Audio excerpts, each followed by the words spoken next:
What's up, you guys? My name is CyberSnowWolf, and welcome back to LEGO Arts. So in the last episode, we did a showcase on LEGO Venom. So for this episode, we're doing sort of a reboot showcase on LEGO Detroit Become Human. This time doing a remastered version of Connor in his Jericho Infiltration outfit.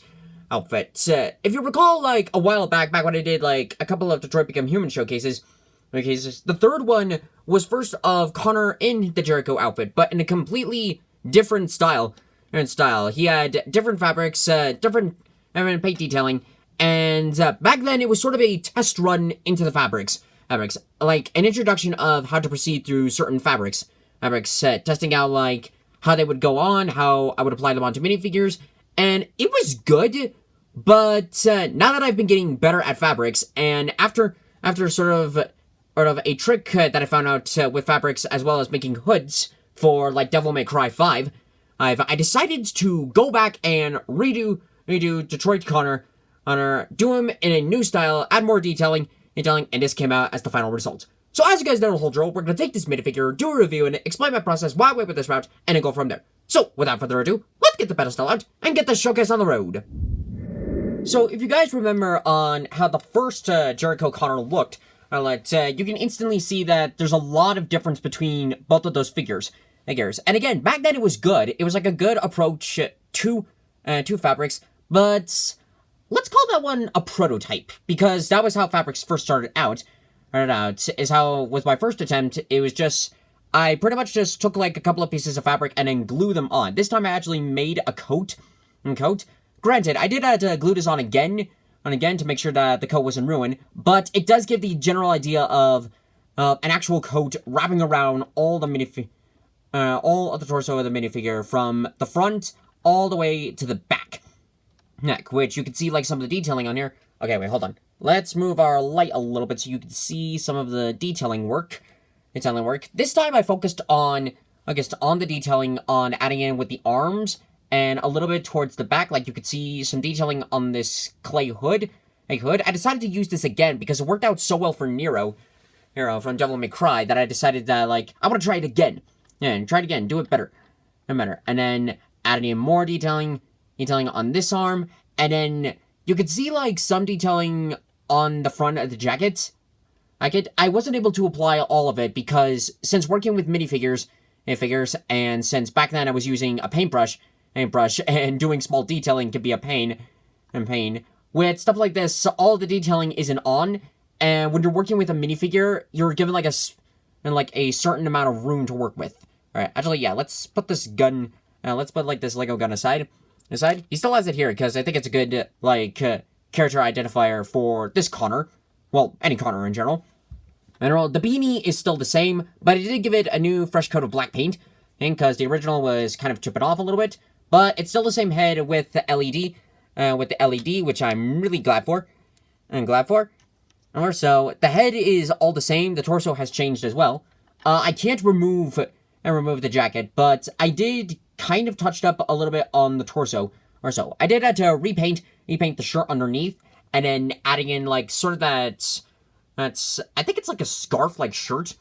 I wasn't able to get like a clear view of it, but it did sort of have that idea. So I did some detailing underneath there. I also changed the pants colors. Like, I don't remember exactly what the original looked like. That's like, I think it was a bit more of a darker gray.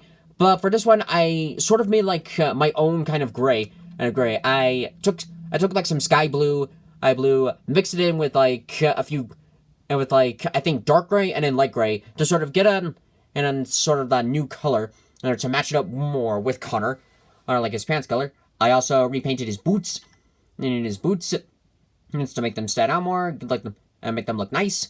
I can kind of do a little articulation with the legs, but I don't want to do too much of it in case the paint sort of chips off. And okay, wait, sorry. There we go. And you can see of like where some of the arm sort of like goes into the coat side. It was a little bit trickier on getting some of the detailing for this artist. I think I might have mentioned this back when I first did this Connor, but finding good photos on Jericho Connor is hard. It's really, really hard. They're really hard because a lot of them are either in memes or like some fan art or even just in not so good angles to give you a clear idea on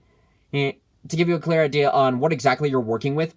But luckily, I was able to go back into the game and access the gallery, and I love it because it gives you a full like 360 view of all of the characters in the game, in that game. So I was able to go back through that, go back to the gallery, and then look at each arm, look at each side, each angle, and then add in those details, like from the buttons to like some of the pockets you can kind of see, and even go through the arms. And I did all of this at the same time.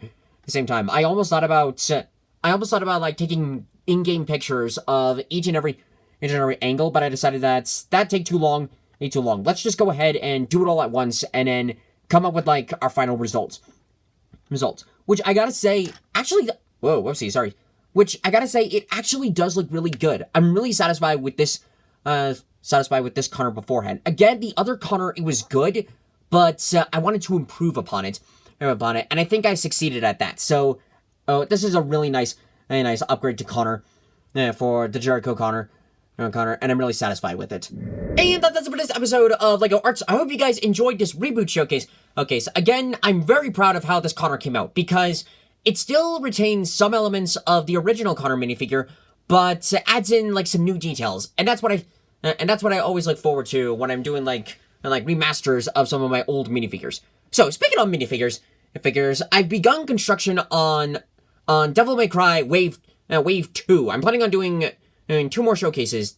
The second showcase will be featuring some more iconic characters from the DMC games, and then the third one will be showing alternate versions of some previous characters. I won't say about all of them, but I'll say that it's gonna take a little while to do, but once I'm finished with it, I'll be sure to get it up as soon as possible.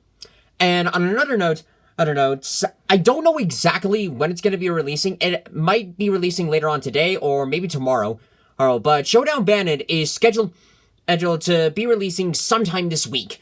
And as promised, after I upload the first gameplay video of Showdown Bandit, I'm going to begin construction on LEGO Showdown Bandit Wave 2. So I'll be sure to get that up as soon as possible. But anyways, if you guys want to see more videos like this in the future, be sure to subscribe to the channel and hit the bell for notifications. Your bell helps us work on Let's Plays, LEGO projects, and remember to have some fun. So anyways, thank you guys so much for watching this video. If you liked it, hit that like button, comment below what you think, share it with your friends, subscribe to me on YouTube, follow me on Twitch. And here's the half of the road. Ow! Woo! Thank you guys, and I'll see you next time when the ice moon rises.